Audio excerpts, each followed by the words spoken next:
Mr. Silent Channel. Please like, share and subscribe. Kabanata 921 hanggang 930. Nasira.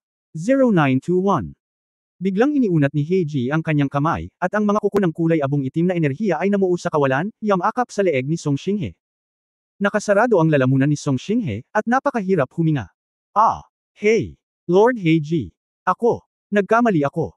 Nagmamadaling humingi ng awa si Song Xinghe. Ngumisi si Heiji. Song Xinghe, sa tingin ko ay lalo kang nagiging mayabang. Naglakas loob ka talagang magsabi ng kahit ano. Sa tingin mo ba hindi kalaban ni Ye Fan ang kapatid natin at kapatid? Umasa ka para iligtas kami. Maliit. Hindi manggahas ang kontrabida. Namula si Song Xinghe. Sinabi ni Heiji na may nakamamatay na mga mata, huwag kalimutan, nagsasanay ako ng black magic ng kaluluwa. Ang pakulo mo ng paggamit ng stand-in ay walang kabuluhan sa harap ko, ang iyong katawan ay maaaring baguhin, ngunit ang iyong kaluluwa ay hindi mababago. Mahahanap ko ito. Mahahanap ka ng 2 beses, 3 beses. Hindi mabilang na beses. Sa harap ko, wala kang anumang mayabang na kapital. Pagkatapos magsalita, binitawan ni Heiji si Song Xinghe, na namumula na. Huminga ng malalim si Song Xinghe, nanliit ang kanyang mga mata sa takot, at hindi na siya nang ahas na magsalita pa. Kung hindi dahil sa iyo, tinulungan mo ang kapatid ko na pagalingin ang kanyang mga binti, at base lang sa sinabi mo ngayon, papatayin na kita. Malamig nang umuso si Heiji, hindi nakakapagtaka na ang isang tulad mo ay marunong lang mangkidnap ng mga babae. Hindi kayang talunin si Lucifer. Paulit-ulit na tumanggaw si Song Xinghe, ang kontrabida. Alam ng kontrabida, may kikinig ako sa mga utos ni Lord Heiji. Hindi mo kailangang magpanggap, alam kong hindi ka kumbinsido. Naiinis na sabi ni Heiji, naiihi ka na rin, so anong ginagawa mo, ang husay mo sa pag-arte, sa tingin mo kaya mo akong lokohin. Binigyan na kita ng pagkakataon, binigyan kita ng pera at lakas ng tao, ngunit sa huli, hindi mo lang nahuli ang babae ni Lucifer, ngunit binayaran mo ang lahat ng iyong sariling mga lalaki. Natatakot akong mapunta doon ang babaeng nagngangalang Tungwishan pagkatapos mapunta sa impyerno. Patuloy kang tawaging incompetent. Kinagat ni Song Xinghe ang kanyang mga ngipin, siya ay isang asong babae na pinalaki ko, isang pabigat, at hindi nakakaawa ang mamatay. Mr. Heiji, ako ay pabaya, mangyaring maniwala ka sa akin, gagawa ako ng mas mahusay sa susunod na pagkakataon. Wala nang susunod na pagkakataon, malamig na sabi ni Heiji, pinapayagan lang kitang magpadala ng isang tao para hulihin ang babae ni Lucifer, ngunit hindi kita pinapayagang gumawa ng anumang bagay upang patayin si Lucifer. Palihim mong gustong patayin si Lucifer gamit ang high voltage power grid, sa tingin mo ba hindi ko alam? Masyado kang walang muwang, kung ito ay makakapatay sa kanya, paano mamatay ang White Queen at ang Holy Dragon Knight? Mapatla ang mukha ni Song Xinghe, talagang sinusubukan niyang patayin si Ye Fan, at isinakripisyo pa si Tungwishan, isang babaeng walang halaga sa kanya. Hindi niya lang inaasahan na matagal nang natuklasan ni Heiji ang plano niya, pero hindi niya ito sinira. Kapag tumanggi si Heiji na bigyan siya ng pondo at lakas ng tao, mas magiging mahirap para sa kanya na maghayganti. Lord Heiji. Nagkamali ako. Hindi na ako mangangahas na gumawa ng mga desisyon ng walang autorisasyon. Si Song Xinghe ay nagmamadaling bumagsak sa lupa na may time na ekspresyon sa kanyang mukha. Sa orihinal, inaasahan din niyang bibisita sa buong mundo, subukang magsanay ng sinaunang martial arts o magic, upang talunin si Ye Fan. Ngunit pagkatapos maglibot saglit at marinig ang lahat ng uri ng balita tungkol kay Ye Fan sa underground world, naramdaman na lang niya na palaki ng palaki ang agwat kay Ye Fan, at tila imposibleng maghayganti sa pamamagitan ng cultivation. Sa desperasyon, walang pagpipilian si Song Xinghe kundi isaalang-alang ang teknolohiyang paglikha ng mga armas upang patayin si Ye Fan. Ngunit kailangan niyang magtago, at pangalawa, kailangan niyang magsunog ng pera para sa mga eksperimento. Kung walang suportang pinansyal, imposible. Ilang buwan na ang nakalipas, hindi alam ni Heiji kung saan niya nakuha ang balita, at bigla siyang nahanap at hiniling sa kanya na pagalingin ang kanyang kapatid na si He Huang. Pagkatapos ng labanan kay Ye Fan sa taong iyon, nahulog ang Black Emperor sa dagat, at ang kanyang mga binti ay ganap na necrotic na may malubhang pinsala. Gayunpaman, ang pagsusuot ng ilang walang malay na prosthetics ay hindi magagawang gamitin ang kanyang lakas para sa mga sinaunang mandirigma. Sa makatuwid, si Song Xinghe ay naging isang tao ng Shenyin at ginamit ang kanyang teknolohiya upang muling palakihin ang isang pares ng mga paa para sa itim na emperador, at pinalakas pa ang pisikal na tungkulin ng itim na emperador. Sa wakas, sa isang lugar na mapoprotektahan siya mula sa hangin at ulan, mabibigyan niya siya ng kanlungan, at mabigyan siya ng pondo para sa pananaliksik. Ayaw ni Song Xinghe na bumalik sa mga araw ng ligaw na aso. Higit pa rito, hindi siya maaaring magsinungaling sa harap ni Heiji, ang Soul Black Magic ni Heiji ay ang kaaway ng kanyang bionic na teknolohiya. Huwag mo nang subukang manloloko sa harap ko, sayang ka, kaya mong mabuhay sa underground world hanggang ngayon, dapat magpasalamat ka, intindihin mo. Malamig na sabi ni Hijizan. Maliit. Naiintindihan ng kontrabida, salamat kay Lord Heiji sa hindi pagpatay. Nanginginig na tumingkayad si Song Xinghe, puno ng hinanakit ang kanyang mga mata. Sa sikretong base, isang silid para makapagpahinga ang mga empleyado, sa oras na ito ang naging selda kung saan nakakulong si Feng Yaoying. Umupo si Feng Yaoying sa isang upuan na may pulang mata, na may ilang prutas at merienda sa harap niya, at ilang tubig. Hindi siya umiyak ng matagal bago siya tumahimik, dahil napagtanto niya na walang silbi ang pagiyak, at lahat ng ginawa niya ay hindi makakatulong kay Ye Fan. Ang pagkawala sa kanyang puso ay naging dahilan ng pagkagalit ni Feng Yaoying sa kanyang sarili.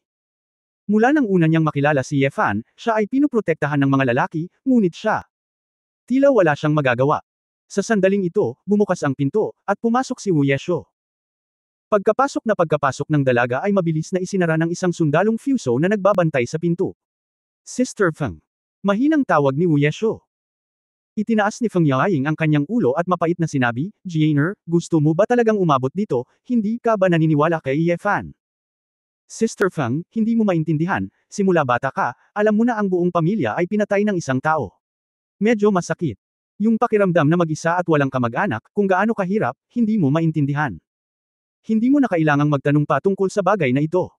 Gusto ko lang sabihin sa iyo na maaari kang manatili dito ng may kapayapaan ng isip, hindi ko hahayaang saktan kanila, mahinang sabi ni Wu Ye. Tumayo si Feng Yaoying, lumakad sa harap ni Wu Yeshu, hinawakan ng malakas ang mga balikat ng batang babae, at sinabing, hindi ko maintindihan, pero pwede ba, Kuya Ye Fan, hindi mo maintindihan. Naisip mo na ba kung bakit hindi kanya pinayagang magkita sa hotel? Handa ba siyang pumunta sa hindi pamilyar na baseng ito? Ang lahat ng ito ay dahil pinili niyang magtiwala sa iyo ng walang kondisyon. Handa siyang tumapak sa panganib, at para sa iyo, handa siyang makipagsapalaran. Kinagat ni Wu Yeshu ang kanyang ibabang labi, namumula ang kanyang mga mata, na natiling tahimik. Hindi ko alam kung ano ang pakiramdam nang mawala ang lahat ng aking pamilya. Ngunit alam ko na ang tunay na pamilya ay dapat na nais na ang kanilang pamilya ay ligtas at masaya. Yung lolo mo, hindi ko alam kung siya si Song the Fake na gawa ni Xinghe, pero isa lang ang masisigurado ko, kung lolo mo talaga siya, hindi kanya dapat himukin na maghayganti at hayaan kang ipagsapalaran ng nag-iisang apo ang buhay mo. Naiinis ka kay Ye Fan dahil hindi ka tinulungan, hindi kita dadalhin sa Dragon King ng nakaraang henerasyon, hindi kita dadalhin sa clan. Pero pag-isipan mong mabuti, ang ginawa niya ay para protektahan ka, di ba? Sister Feng, mangyaring huwag. Sabihin mo, hindi peke ang lolo ko. Hindi. Malakas na sabi ni Wu Yechuan. Napaluhas si Feng Yaoying sa sakit, isa lang akong walang kwentang babae, hindi ko siya matutulungan, pipigilan ko lang siya, pero sure. Mamatay man ako sa lugar na ito ngayon, dapat kong sabihin ang puso ko. Nagtataka ka kung buhay ba talaga ang lolo mo. Hindi ka lang maglakas loob na harapin ito. Ayaw mong tanungin. Dahil sabik kang magkaroon ng kamag-anak, ayaw mong maniwala na peke siya. Huminahon ka, isantabi muna ang mga madugong awayan na iyon, mag-isip ng mahinahon. Kuya Ye Fan, ganyan ka ba talagang makasarili na tao? Kumpara sa isang lolo na biglang sumulpat at hindi alam ang totoo o mali, na talagang sinasamahan ka ng mahabang panahon sino ang malaki. Karapat-dapat ka ba talaga sa amo na nagpalaki sa iyo sa paggawa nito? Ang maselang katawan ni Wu Ye ay nagulat, at tinitigan niya si Feng Yaoying ng blanko. Sa kanyang mga mata, si Feng Yaoying ay palaging isang masunurin at mahinang babae. Ngunit sa sandaling ito, tila naramdaman niya ang lakas ng pagsabog sa katawan ng babae, isang bagay na naghisteryo. Pagkatapos ng mahabang panahon na katahimikan, dahan-daang inalis ng maulap na gabi na may blankong mukha ang kamay ni Feng Yaoying. Tumalikod siya at lumabas ng pinto. Sister Feng. Dapat kang magpahinga sandali, pagod ka. Lumabas si Wu Yeshuang sa silid at muling isinara ang pinto. Kinagat ni Feng Yaoying ang kanyang ibabang labi sa pagkabigo, at pagkatapos ng ilang sandali na mag-isip, ang kanyang magagandang mata ay unti-unting naging matatag. Lumingalinga ang babae at nakita ang isang maliit na salamin sa mesa. Lumapit siya, kinuha ang salamin, at nahulog sa lupa. Klang! Nabasag ang salamin. Kabanata 0922 Nato. Sa labas ng silid 0922. Ibinaba ni Wu Yeshuo ang kanyang ulo, at pagkatapos maglakad ng maikling distansya, nakita niya si Wu Yelong na papalapit. Humakbang si Wu Yelang at sinabing may pag-aalala, pumunta ka ba sa silid na iyon upang makita si Miss Feng? Well, tumango si Wu Yekwang. Ano ang sinabi mo sa kanya? Nahimak mo ba siya na tulungan kaming kumbansihin ang iyong kamahalan Lucifer? Tanong ni Wu Yelong. Umiling si Wu Yeshuo, hindi siya papayag. Tama. Sayang naman. Kung tutuusin, kung magpapatuloy ng ganito, kung masyadong matigas ang ulo ng kamahalan Lucifer, hindi ito masyadong magaling, at hindi lang nagbibiro ang magkapatid na Heihuang at Heiji. Napabuntong hininga si Wu Yelong. Tumangala si Wu Yeshuang, tumingin sa kanyang lolo, at nag-aatubili ng umiti, "Lolo. Kapag natapos na ang insidenteng ito, maaari mo ba akong gawing natto rice tulad ng ginawa ko noong bata pa ako? Miss na miss ko na ito." Saglit na natigilan si Wu Yerong, pagkatapos ay magiliw na tumanggaw na may ngiti, "Syempre, matanda na si Lolo, kaya malamang hindi na ito kasing sarap ng dati." "Pero, Lolo," may biglang pagkawala sa mga mata ni Wu Yeshu. "Ha? Sabihin mo, pero ano?" tanong ni Wu Yerong. Huminga ng malalim si Wu Yekang at bumantong hininga ng may malamig na tingin, "Pero, allergic ako sa natto simula pa noong bata ako." Agad na namutla at nanigas ang mukha ni Wu Yelang. "Chong, ikaw, haha. Ikaw bata, pinagtatawanan mo ang katandaan ni Lolo." Bago matapos si Wu Yelong nagsasalita, wala na siyang masabi. Path. Isang matalim na ninja dart ang direktang bumulusok sa lalamunan ng Misty Night Ridge. Dalawang linya ng malinaw na luha ang bumagsak sa mukha ni Wu Yekang. Kasabay nito, sa silid ni Feng Yaoying. Matapos basagin ang salamin, kinuha ni Feng Yaoying ang isang matalim na piraso ng salamin at tumangala sa isang sulok kung saan naka-install ang camera. Likas na nababantayan ang bawat galaw niya sa kwarto. Napangiti si Feng Yaoying ng masama sa surveillance camera, "Hindi ako magiging hostage mo." Pagkatapos magsalita, direktang iniswipe ni Feng Yaoying ang kanyang palso. "Ah! Ang!" Sigaw ng babae sa sakit, at agad na umagos ang dugo mula sa kaliwang palso. Hindi kasi kutsilyo kung tutuusin ang salamin kaya hindi na ako masyadong humiwas sa pagkakataong ito, pero sapat na yun para mabilis siyang damyugo. Hindi nasisiyahan si Feng Yaoying sa sugat na ito, balak niyang ipagpatuloy ang paghiwa nito ng husto. Pero maya-maya lang, bumukas ang pinto. Nakatanggap ng mensahe ang sundalong nagbabantay sa pinto mula sa monitoring room na magpapakamatay na raw ang hostage, kaya sumugod siya. "Baga, ibaba mo ang baso." Ang! Sumugod ang sundalo kay Feng Yaoying at inabot para hawakan ang kanang kamay ni Feng Yaoying. Ngunit sa sandaling ito, ang nasugatan na kaliwang kamay ni Feng Yaoying ay tumama sa mata ng sundalo. Sabik ang sundalo na pigilan ang babae sa pagpapakamatay, ngunit hindi niya inaasahan na sasalakayin siya ng babae ng walang awa. Higit pa rito, si Feng Yaoying ay mukhang isang babaeng walang kabagsikan, at hindi niya alam ang sinaunang martial arts, na naging dahilan upang ang mga sundalo ay walang dapat bantayan. "Ah!" Napasigaw ang sundalong Fuso at Natamba. Ang kaliwang kamay ni Feng Yaoying ay may hawak na isang piraso ng salamin, na nagkataong damaykit sa mata ng sundalo. Nang makita ang kawal na gamulong-gulong sa lupa sa sakit, alam ni Feng Yaoying na ito ay isang pagkakataon, kaya mabilis niyang tiniis ang sakit, kinuha ang pistola mula sa baywang ng sundalo, at tumakbo palabas ng silid na may hawak na baril. Naalala niya ang tinahak niyang daan noong siya ay dinala rito. Napakalinaw ng kanyang layunin. Tumakbo siya sa pinto ng metal passage, binuksan ang pinto, at pinalabas si Ye Fan. Kahit na wala siyang sinaunang martial arts o supernatural powers, sawa na siya sa ganitong estado ng pagkaladkad ng mga lalaki pababa, at ayaw na niyang maghintay na parang tanga. Gayunpaman, ang base ay puno ng mga kaaway pagkatapos ng lahat. Katatapos lang tumakbo ni Feng Yaoying sa isang tawiran, at nang lumiko siya sa kanto, nakita niya ang dalawang sundalong Fuso na nagmamadaling lumabas upang harangin siya. Nang makita ang dalawang sundalong tumatakbo, nagmamadaling itinaas ni Feng Yaoying ang kanyang baril at gustong hilahin ang gatilyo. Nagulat ang dalawang sundalo at umiiwas na sana, ngunit hindi nila narinig ang putok ng bala. Malakas na hinayla ni Feng Yaoying ang gatilyo, ngunit hindi pumutok ang baril, na ikinababahala niya. Paano, anong nangyayari? Nasira kaya ang pistol? Si Feng Yaoying ay malapit nang umiyak. Agad na tuwang-tuwa ang dalawang sundalo. Dahil hindi nila kayang patayin si Feng Yaoying, hindi maginhawa para sa kanila ang pagbaril. Nang makitang hindi marunong gumamit ng baril ang mga babae, nabuhayan sila ng loob. Nang malapit na niyang ihagis si Feng Yaoying, may dalawang darts na direktang bumulusok sa noo ng dalawang sundalong iyon. Fur. Lumingon si Feng Yaoying at natigilan nang makita niya ang maulap na gabi. Lumapit si Wu Yekang sa kanya, kinuha ang baril, binuksan ang kaligtasan, at sinabing, "May kaligtasan ang baril. Kung hindi mo ito bubuksan, paano ka makakapagpaputok ng bala?" Nahihiyang, "Oh," ang sinabi ni Feng Yaoying at medyo nanginginig na binawi ang baril. Puchi, hindi napigilan ni Wu Yeshu ang mapatawa, "Sister Feng, hindi ka ba masyadong matapang ngayon? Binabalak mong iligtas si Brother Yefan, bakit nanginginig ka ngayon kasama ang gunman?" Ako. Itigil mo na ang pagtawa sa akin, ako. Hindi ko talaga kaya. Basta. Hindi maintindihan ni Feng Yaoying. Nang makita ang mukha ng babae na namumula at nag-aalala, sinabi ni Wu Yeshu na may kaunting emosyon, "Ngayon ko lang naiintindihan kung bakit ka nagustuhan ni Brother Yefan. Sister Feng, hindi ka pabigat kay Brother Yefan, napakaswerte ko sa iyo, talaga." Nanlamig si Feng Yaoying doon, hindi nakaimik ng ilang sandali. Sa sandaling ito, biglang kumislap muli si Wu Yeshuo ng kanyang mga kamay na parang kidlat, at itinapon ang tatlong magkakasunod na ninja darts. Puff puff! Ang tatlong base guard na sumugod ay dirdiretsyong ibinaba muli. Hinawakan ni Wu Yekang ang kamay ni Feng Yaoying at sinabing, "Go!" Tayo na at bitawan si Brother Ye Fan. Okay. Si Feng Yaoying ay nasa sabik at masaya, sa wakas ay naisip mo na. Hindi ko ipagkakanulo si Ye Fan. Nga pala, paano kung dumating ang iyong lolo? Hindi ko siya lolo. Kaya lang, pinatay ko. Malamig na sabi ni Wu Yeju. Natigilan si Feng Yaoying saglit, ngunit hindi niya kayang mag-isip ng sobra, kaya mabilis lang siyang sumunod. Nang malapit nang marating ng dalawa ang pintuan ng metal passage, biglang sumugod ang isang grupo ng mga sundalo sa harapan, lahat sila ay may hawak na mga automatikong rifle, at sabay silang tumayo, nakaharap sina Wu Yeju at Feng Yaoying. Si Inada Ichiro ay nakatayo doon na may malungkot na ekspresyon, "Miss Wuya, ikaw ay mula sa aming fusang, ngunit talagang pinatay mo ang iyong mga kababayan at tumulong sa mga tagalabas. Dahil nakahanap ka ng magpapanggap na lolo ko at niloloko ang damdamin ko, gusto kong patayin kayong lahat." Sabi ni Wu Yechu na may pamatay na aura. Pinaglaruan ni Inada Ichiro ang lasa, paano mo malalaman na peke si Mr. Wuyalong? Ang allergic lang sa akin ay si Nato. Muntik na akong mamatay dahil kay Nato noong bata ako.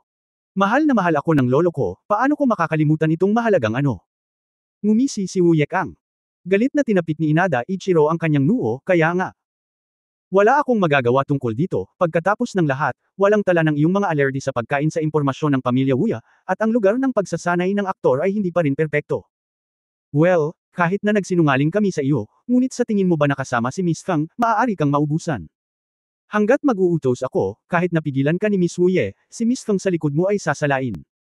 Kabanata 0923 Hindi ka pa rin nagbabago. 0923. Sure.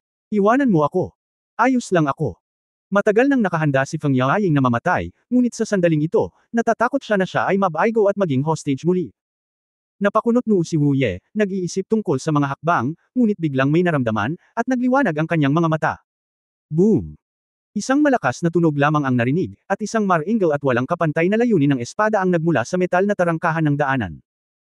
Ang tunay na espada na sumisira sa ginto at jade ay parang tumutusok sa isang layer ng papel, at diretso itong tumutusok palabas ng metal na pinto.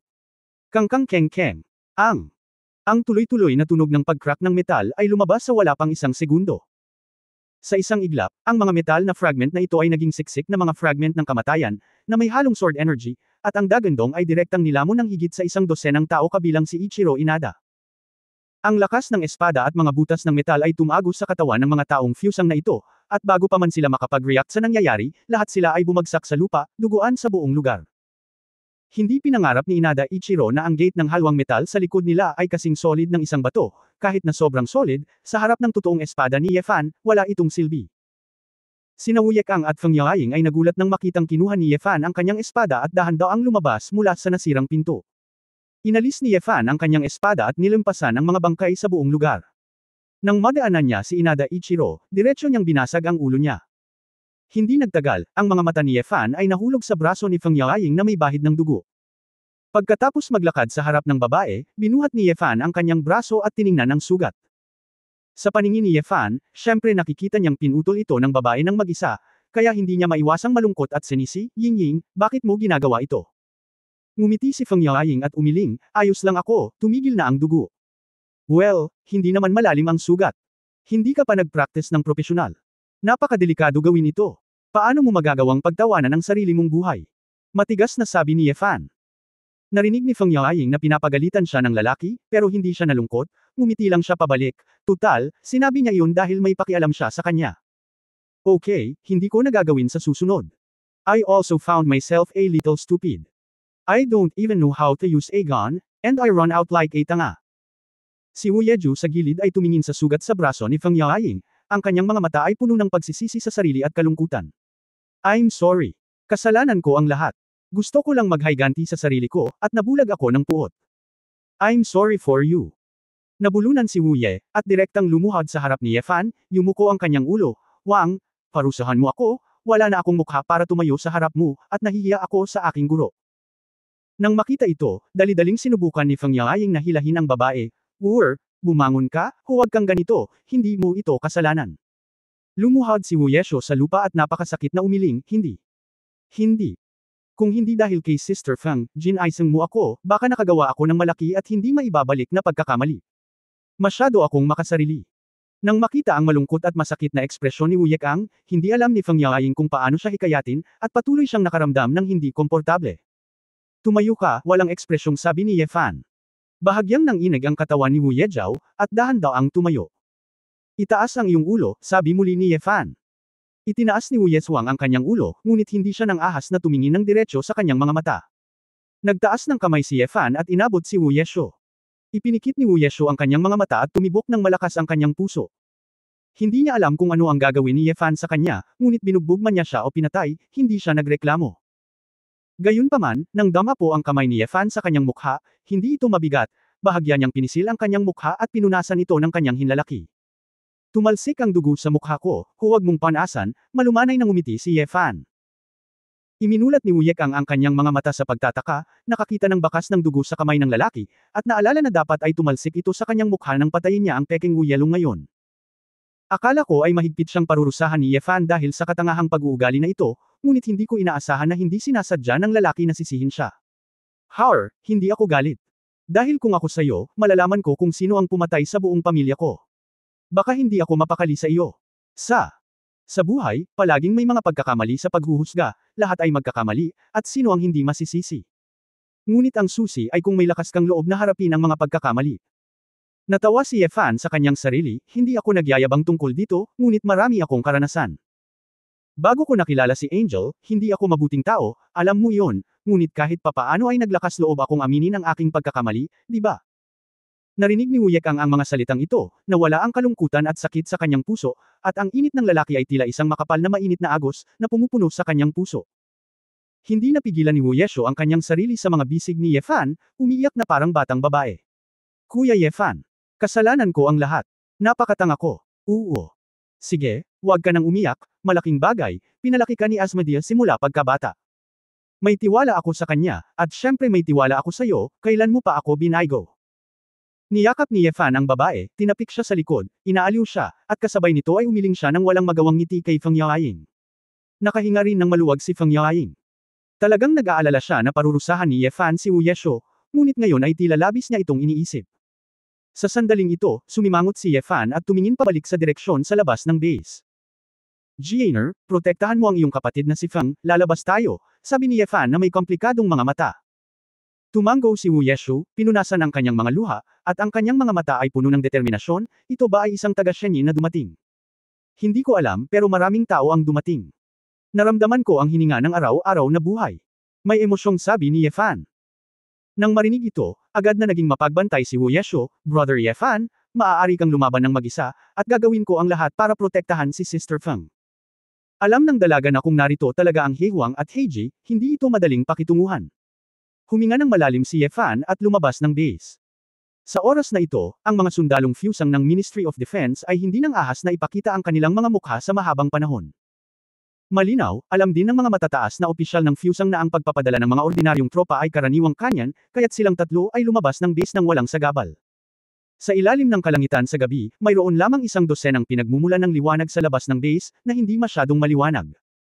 Sa dilim, mayroon ng 30 o 40 figure na nakatayo sa iba't ibang direksyon, nakapalibot sa labasan ng base. Sa sandaling lumabas si Ye Fan, naramdaman na niya ang posisyon ng lahat. Sa mga taong ito, ang pinakamababang antas ng paglilinang ay nasa huling yugto din ng pagpipino ng katawan. Mayroong hindi kukulangan sa 10 master sa contemplative state, at sila ay talagang isang grupo ng mga elite sa underground world. Ang susi ay ang grupong ito ng mga tao ay walang pakiramdam ng isang matalas na martial artist. Mas katulad sila ng mga ordinaryong tao. Kung hindi sila nilinang, hindi nila matukoy ang kanilang tunay na pagkakakilanlan. Ito ang Escape Alliance. Walang kompetisyon sa mundo. Kung wala kang anumang salungatan sa kanila, mamumuhay lang sila tulad ng mga ordinaryong tao. Ang mga mata ni Ye Fan ay diretsyong nakatingin sa harapan, kung saan nakatayo na ang isang lalaki at isang babae, lahat ay nakasuot ng itim na leather jacket. Nang makita niya ang gwapong lalaki na may alampay at medyo matikas na alampay, hindi napigilan ng puso ni Ye Fan ang pagpukaw ng alon. 4 na taon na, malaki na ang pinagbago mo, Fall, nanguna si He Huang na may mahinahong ngiti at tinamaan ng say hello. Ngunit hindi ka pa rin nagbabago, guro, mahinang ngumiti rin si Ye Fan, hindi mabilang na mga kaisipan ang lumulutang sa kanyang isipan. Gaano man kalakas ang kanyang titulo, gaano man kalakas ang kanyang katayuan at kapangyarihan, natatakot ako na sa mga mata ng lalaking ito sa kanyang harapan, siya ay palaging, ang isa na hinugot niya noon mula sa piitan, kalahating patay, ngunit ang maliit na lalaki na may matigas na ulo. Kabanata 0924 Dungeon 0924 sa ang madilim na piitan, ilang madilim na ilaw ang nasa mga dingding at mga haligi. Parang walang araw dito, gabi lang. Zizi, ang marahas na tunog ng mga metal na gear ang dumating, at sa tuktok ng basement, isang metal na pinto ang dahan-daang bumukas. Ang tunog ng mga alon, ang sigaw ng mga sigol, at ang malansa na simoy ng dagat ay humihip sa piitan. Siyempre, mayroon ding mainit na sikat ng araw na sumisikat sa madilim na mundong ito. For a time, I can see pairs of small eyes with pupils of different colors flickering in this basement. Mayroong hindi bababa sa daan-daang mga bata na may iba't ibang kulay ng balat, mula 7 hanggang 8 taong gulang, hanggang 11 o 12 taong gulang. Sila ay nahahati sa 4 na malalaking cell, 2 para sa mga lalaki at 2 para sa mga babae, ng iba't ibang kasarian, at sa iba't ibang mga cell ayon sa kanilang edad. Mahigit 100 bata, karamihan sa kanila ay sabik na tumingin sa direksyon ng pasukan. Ang sikat ng araw na pumasok ay napakasilaw, ngunit nais din nilang tingnan ito saglit. 2 lalaki at babae na nakasuot ng puting Amerikana at maskara ang bumaba mula sa itaas. Kasunod pababa, may ilang matipunong lalaking nakaitim na may mabangis na ekspresyon. Lahat sila ay may dalang malalaking bag sa kanilang mga kamay, at pagkatapos ay lumakad papunta sa mga metal na rehas ng iba't ibang mga cell, at binuksan ang isang checkered na pinto na bakal sa itaas. Pagkatapos, itinapon ng malalaking lalaki na ito ang tinapay, deboteng tubig, kamatis, letsugas, keso, at iba pang bagay na direktang magagamit ng hindi niluluto sa selda. Na parang hindi nagpapakain sa mga batang ito, ngunit nagpapalaki ng isang kawan ng mga alagang hayop. Nang unang ihagis ng lalaki ang pagkain, ang mga bata sa bawat selda ay parang mga lobo, sumisigaw at nagmamadali, nakikipaglaban para sa limitadong rasyon at tubig. Nang makahuli ng pagkain ang ilang mga bata, dali-dali nilang isinubo ito sa kanilang mga bibig. Hindi ito nakuha ng ilan, kaya't pinalo na lang nila ang bata sa kanyang tabi, hinawakan ito sa kamay ng kalaban, at iniunat pa ang kanyang kamay upang ibuka ang bibig ng kalaban upang makipagkumpetensya sa pagkain kanyang kinagat. Alam na alam nila na ang pagkain na ibinibigay sa kanila araw-araw ay hindi sila masusustento. Hindi lahat ng nakatira dito. Kung hindi sila makahawak ng pagkain sa loob ng isang araw, maaari silang mabuhay, ngunit 3 araw, 4 na araw, 1 linggo. Kung hindi sila makakain o makainom sa lahat ng oras, hihina sila at hihina, at magkakaroon sila ng mas kaunting lakas upang agawin. Sa makatuwid, ang bawat araw ay ang pakikibaka ng buhay likas na hilig laban sa kamatayan. Nang makita ang daan-daang batang ito na nag-aaway ng makakain, at kahit na makakita ng dugo sa lugar, ilang lalaking nakaitim ang lahat ay nagtawanan.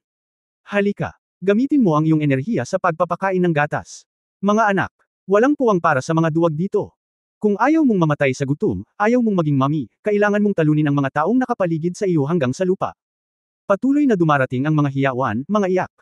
Ang ilang mga bata ay kinagat ang kanilang mga tainga, ang ilan ay nakagat ang kanilang mga ilong, ang ilan ay na-dislocate ang kanilang mga braso, at ang ilan ay nabali ang kanilang mga binti. Ito ay nangangailangan ng ilang swerte at diskarte upang mabuhay. Naghiyawan at nagtawanan ang ilang lalaki, natutuwang panuurin ang mga batang ito na nag-aaway. Sa magulong at maingay na kapaligirang ito, sa selda ng maliit na batang lalaki, isang batang itim ang buhok at dilaw na balat ang sumandal sa matibay na sulok at hindi tumakbo para makipaglaban para sa pagkain. Napakatahimik ng bata, parang walang kinalaman sa kanya ang lahat ng nasa paligid niya. Ang kanyang mga mata ay nakatitig sa labas ng selda, isang maliit na independenteng metal na hola. Sa metal na kulungan na iyon, mayroon lamang isang maliit na batang babae na 7 o 8 taong gulang lamang. Ang batang babae ay may pilak na buhok, napakakaiba, at ang kanyang balat ay puti. Nakahiga ang dalaga na nakakulong sa hola na parang patay na. Sa kanyang selda, ang lupa ay napuno ng dugo at ilang hilaw na tinadtad na karne ng baka. Ang 2 lalaki at babae na naka-white coat na pumasok ay para lang sa kanya. Bumukas ang pinto ng metal na kulungan, at isang lalaking nakasuot ng puting Amerikana, na may hawak na itim na electric baton, ay maingat na pumasok, at pagkatapos ay yumuko. Sally, natutulog ba siya? Nagising ako. Oras na para sa pagsusuri, dinalhan ka namin ng pagkain. Sabi ng lalaki. Hindi gumalaw ang dalagang si Sally nakadapa pa rin sa lupa. Kailangang lumapit ang lalaki at patuloy na sumigaw, Sally Biglaan. Sa sandaling ito, biglang iminulat ni Sally ang kanyang mga mata, isang pares ng eskarlata na mga pupil, sa sandaling makita niya ang lalaki, ang kanyang katawan ay tumalbog sa lupa. Niyakap ng dalaga ang leeg ng lalaki, ibinuka ang bibig at kinagat ang pisngi ng lalaki. Napasigaw ang lalaki sa takot, at wala siyang pakialam kung sasaktan niya ang sarili, kaya dali-dali niyang binuksan ang electric baton at hinampas ng malakas si Sally sa likod. Nasasaktan ang munting Saliye at bumitaw, ngunit nakayakap pa rin sa leeg ng lalaki. Isa pang babae sa likod ang tumakbo, naglabas ng anesthesia gun, at direktang binaril si Saliye.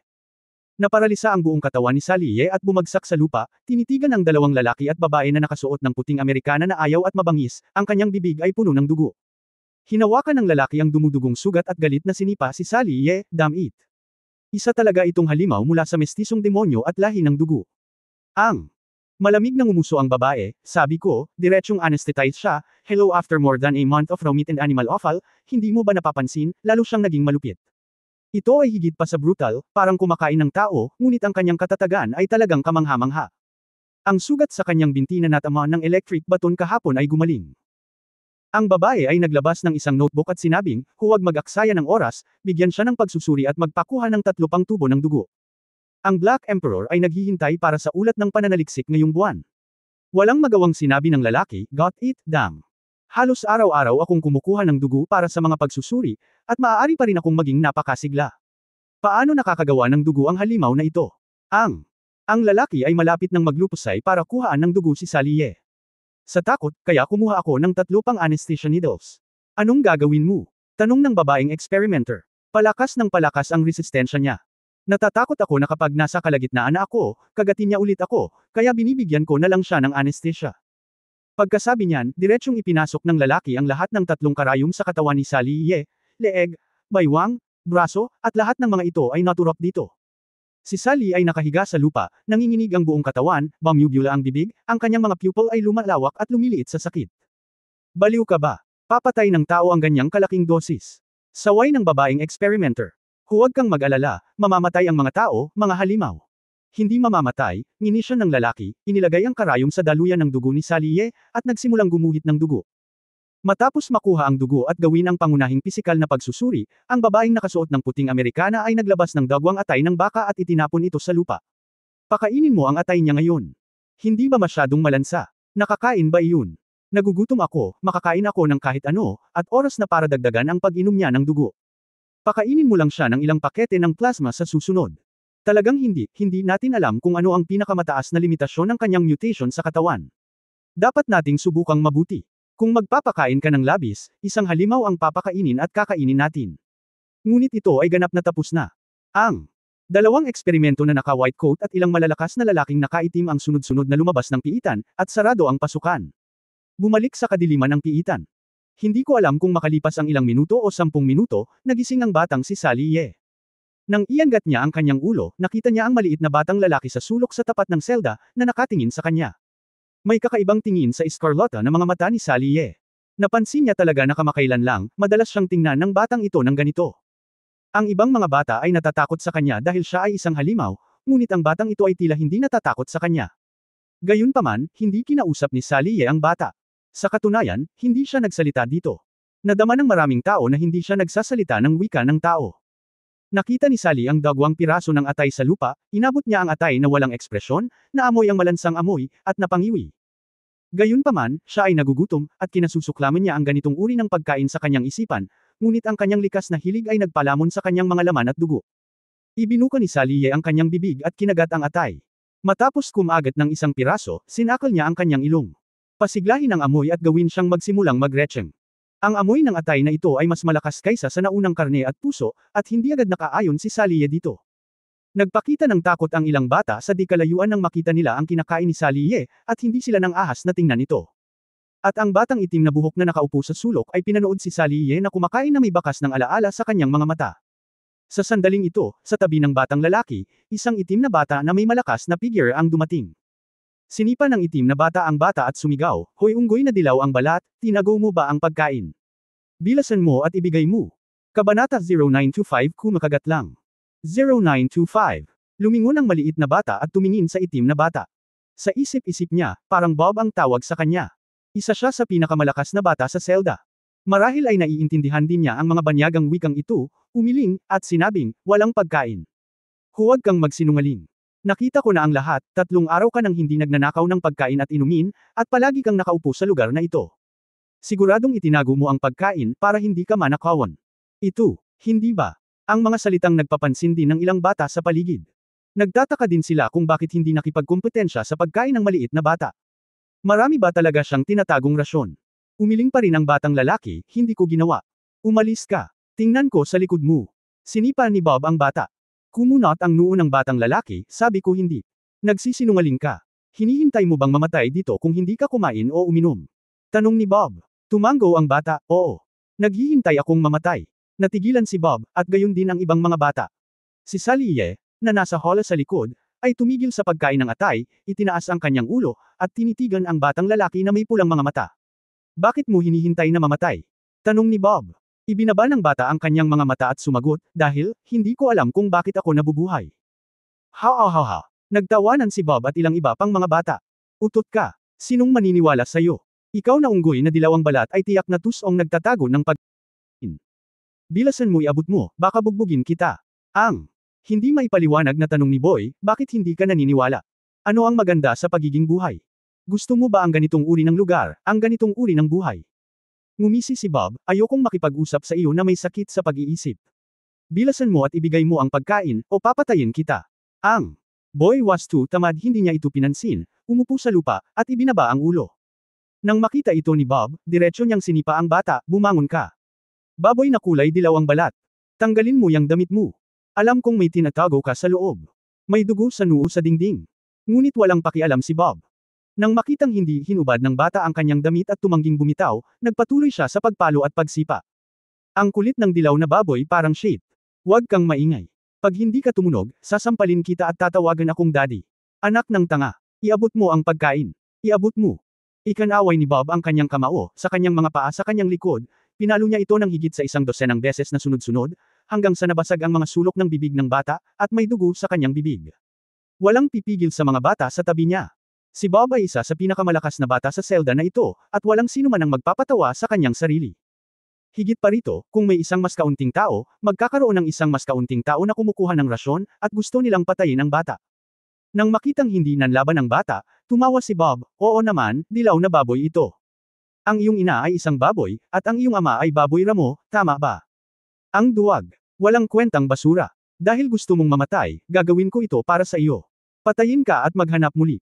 Ipagpapatuloy pa lang ni Bob ang pambubugbog ng mga tao, bigla niyang nakita ang bata na tumaas ang ulo at pinandilatan siya ng galit na tingin. Nang inag ang puso ni Bob, at pagkatapos ay pinagalitan niya, ikaw. Naglakas loob kang titigan ako. Papatayin kita. Sisipain na sana niya ang kanyang mga paa, ngunit nalaman niyang nakayakap ang mga paa niya sa bata. Ang batang lalaki ay sumigaw ng malakas, bumangon ng magkasama, at ibinagsak si Bob sa lupa. Pagkatapos, ang bata ay tumalon sa katawan ni Bob na parang lobo, na ang kanyang mga paa ay nasa baywang ni Bob, umupo, at sinuntok ang ulo ni Bob ng kanyang kamao. Bang! Maririnig ang makakapal na suntok ng kamao sa halos buong selda, na sumuntok sa laman, kaya hindi na nagkaroon ng oras si Bob para sumigaw, at nakoma siya pagkaraan ng ilang segundo. Sino ang nagpahintulot na pag-alitan mo ang nanay ko? Papatayin kita. Patayin mo. Baboy ka. Asshole. Sigaw ni Boy habang kamakaway ng mga kamao na parang baliw. Ang lahat ng mga bata ay hindi inaasahan na ang dilaw na balat na batang ito na hindi kumain o uminom sa loob ng 3 araw ay magkakaroon ng napakalakas na lakas upang ibagsak si Bob sa isang iglap.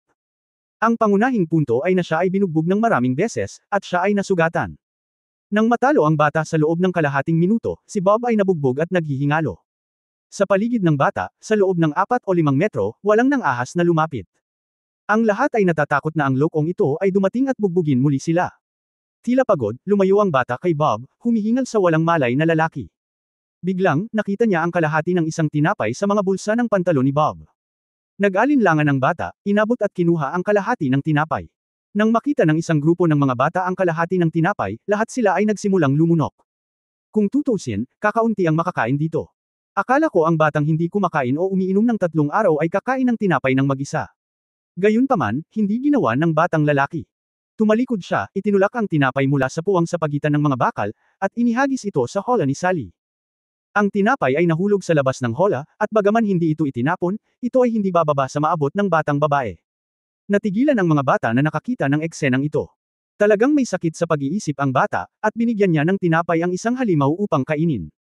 Hindi ba niya alam na ang mga halimaw ay kumakain ng hilaw na karne?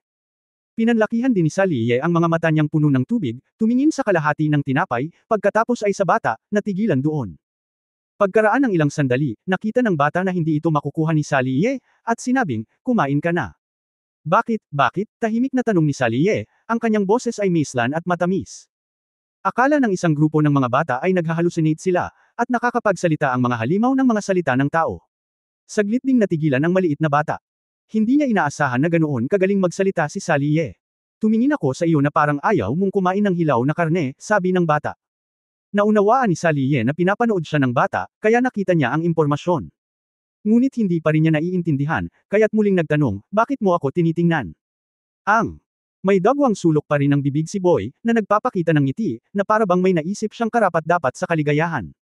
Dati akong nasa orphanage, at may isang nakababatang kapatid na babae na gustong sundan ako araw-araw, ang pangalan niya ay Yuna, medyo kamukha mo siya. Ibig sabihin, itim ang buhok niya, silver ka. Kapag nakita kita, I will thinking of what happened in the orphanage, I don't know what happened to Sister Yuner. Parang ungol ng bata sa sarili. Bagamat hindi naiintindihan ni Sally Ye ang lahat, tumanggo pa rin siya. Ang pangalan ko ay Sally. Alam ko. Anong pangalan mo? Ako, ang. Biglang napagtanto ni Boy na ito ang unang pagkakataon sa lugar na ito na may magtatanong sa kanyang pangalan.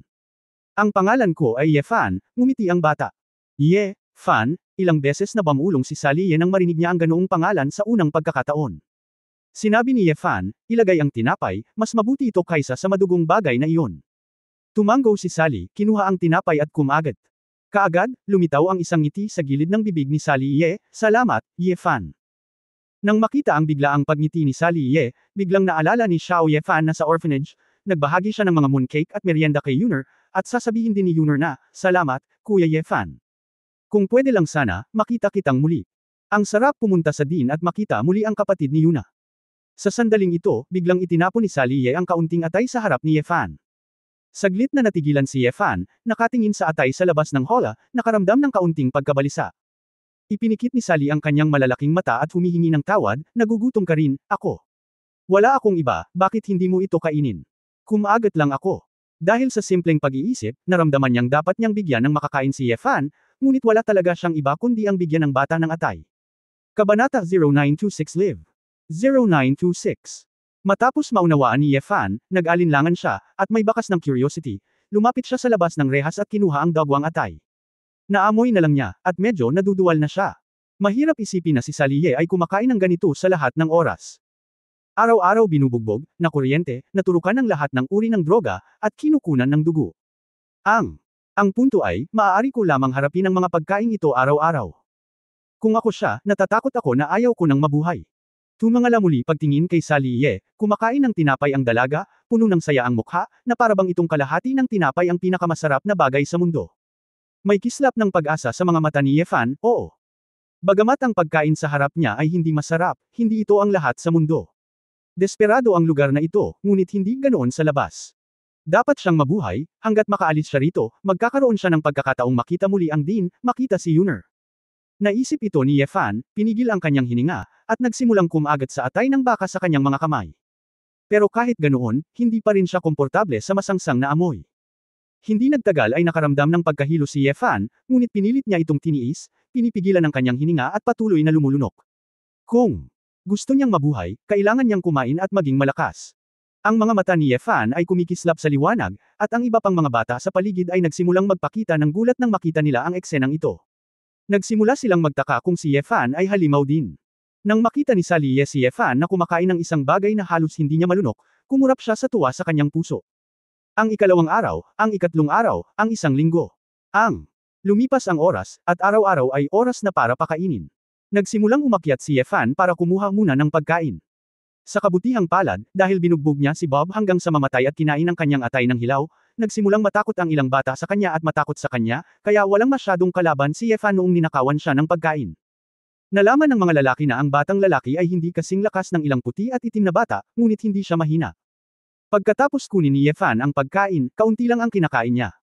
Nang umalis sa piitan ng eksperimento at ang lalaking nakaitim, itinapon niya ang pagkain kay Sally Ye.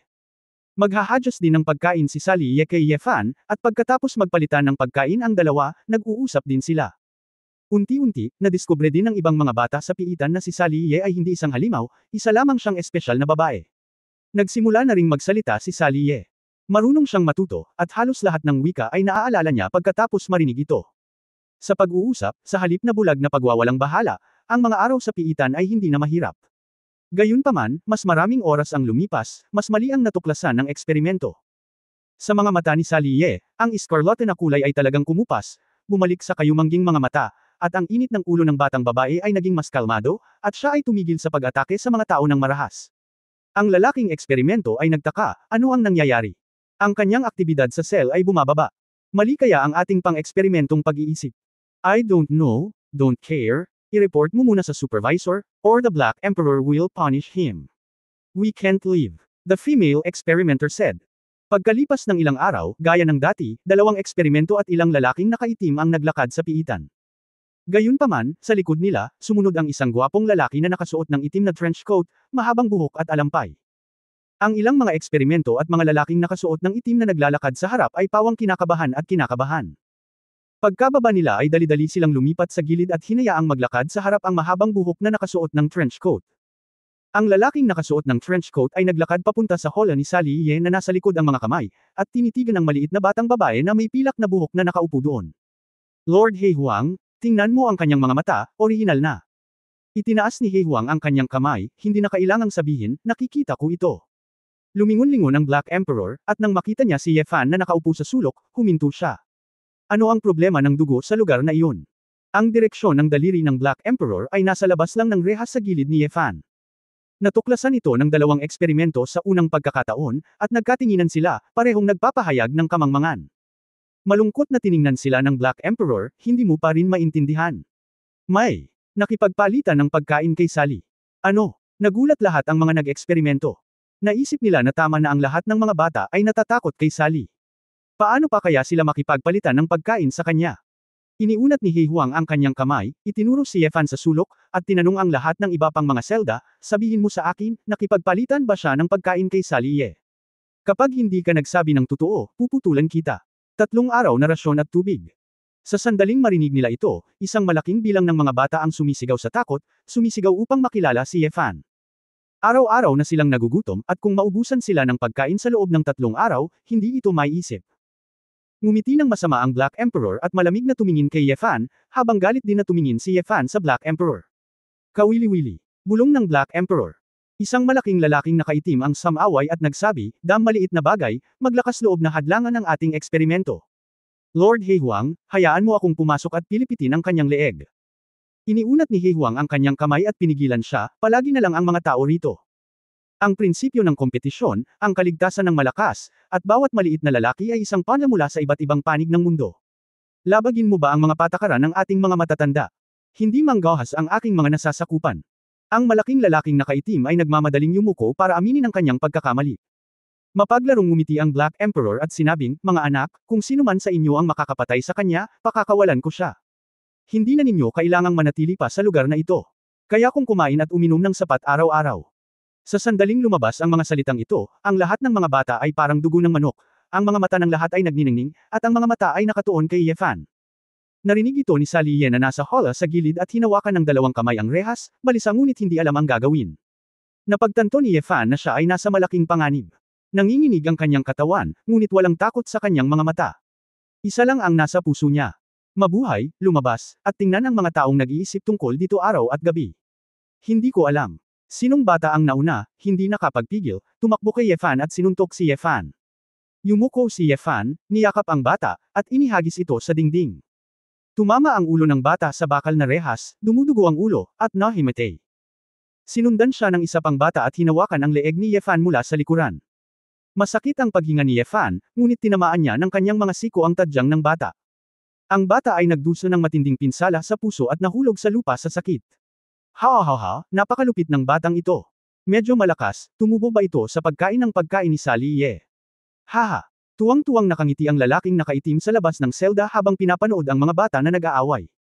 May ngiti sa sulok ng bibig ng itim na emperador, tahimik siyang nagmamasid. Isa-isang nagmamadaling umakyat ang mga bata, at hindi alam ni Ye Fan kung saan nanggaling ang lakas. Kahit hingal na hingal ay natigilan siya na itumbo ang lahat ng mga batang ito. Marami sa kanila ang nagtamo ng matinding pinsala sa ulo, at hindi nila alam kung patay na ba sila o buhay, kaya hindi na sila nakabangon. Nang makita ang iba pang mga bata, ang itim na emperador ay medyo natakot na umakyat, at sinabi, mga bata, umakyat kayo isa-isa, mas mabuti na kayo ay umakyat ng magkasama, ibagsak siya, at patayin muli. Kabanata 0927 Munting Leon. 0927 Pagkatapos. Pagkarinig nito, mukhang kaya na nitong mga batang ito. Kahit anong mangyari, paluan mo muna siya sa lupa, kung hindi, walang makakapatay sa kanya ng one-on-one. Ilang matitibay na itim at puting bata ang unang sumugod. Pagkatapos nilang palibutan si Yefan, binugbog at sinipa nila. May mga tao si Yefan sa harap, likod, kaliwa at kanan, kaya patuloy lang siyang lumingon at winawagayway ang kanyang mga kamao nang walang pinipili. Sinipa siya sa lupa, napahawak sa kanyang ulo, at napapangiwi sa sakit habang patuloy siyang sinisipa ng iba pang mga bata. Patayin siya. Patayin. Parang nababaliw na ang ibang bata at nagsisigawan. Hindi rin nila alam kung bakit gusto nilang mamatay si Yefan. Marahil ito ay dahil ang repressed mundo ay na-detain para sa masyadong mahaba, at bawat bata ay nagsimulang nais na magbulalas morbidly. Ang kamalayan ni Yefan ay medyo malabo, pakiramdam niya ay hindi na siya makakapit, at ang sakit sa kanyang katawan ay mas malala pa sa kamatayan. Yefan. Halika, Yefan. Biglang pumasok sa tenga niya ang isang pamilyar na boses ng babae. Sa gitna ng sigawan ng pagpatay at pagpatay, umiiyak si Saliye sa buong selda, na hinihiling na tumayo siya. Saliye. Yuner. Saliye. Namulat sa isip ni Yefan ang mga pangalan ng dalawang babae, at hindi niya matukoy kung alin, na para bang nagsasapawan ang dalawang babae. Hindi ako pwedeng mamatay, hindi ako pwedeng mamatay. Hindi alam ni Yefan kung saan nanggagaling ang lakas, umungal siya ng galit na galit, biglang iniunat ang kanyang mga braso at niyakap ang binti ng isang puting bata, at pagkatapos ay kumagat siya. Napasigaw ang bata, at agad na napaatras. Hindi rin bumangon si Yefan, at kinaladkad ang mga bata sa tabi niya, kinakagat-kagat sa tuwing kukuha siya ng isa. Tila naging mabangis na hayop na kumakain ng tao. Hindi man lang nito tinitingnan ang nasa harapan nito. Kung may nahuli ito, hindi na ito makapaghintay na haburin ng buhay ang kabilang partido. Hayaan ang mga batang ito na tamaan siya, at kahit natamaan siya sa ulo, ginamit niya ang huling bahagi ng kamalayan upang patuloy na salakayin ang mga batang kumukubkob sa kanya. Matapos ang ilang sampal at kagat ay kinagat niya ang dalawa sa tenga ng mga bata, at ang isang mata ng mga bata ay direktang napinsala niya. Pumunta ka. Wala nang nangahas na lapitan muli ang baliw na batang ito, kahit na ang kanyang mukha ay namumula, ang mga gilid ng kanyang mga mata ay namumula at namamaga, ang kanyang katawan ay puno ng dugo, at siya ay nakatayo sa isang paa lamang. Siya ay tulad lamang ng anak ng isang mabangis na hayop ang parehong, nakatayo roon, sumisigaw sa lahat ng direksyon, sumisigaw ng mga tinig na hindi maintindihan ng sinuman. Natigilan ang mga bata. Nagsimula silang maghinala na ang sinumang umakyat ay papatayin ni Yefan. Ito ay hindi isang tao sa lahat, ngunit isang halimaw. Pagkatapos ng 3 buong minuto, wala nang bata na ng ahas na umakyat at subukang patayin si Yefan. Walang gustong kumuha ng shot muna, marahil ang paghihintay na mapagod si Yefan ay ang pinakamahusay na paraan. Buksan ang pinto, biglang sabi ni He Huang. Sandaling natigilan ang isang malaking lalaking nakaitim sa tabi niya, at nagmamadaling binuksan ang pinto ng bakal na kulungan. Pumasok ang Black Emperor at lumapit kay Yefan. Napangiti siya nang makita ang may peklat na batang lalaki na tila hindi makatayo.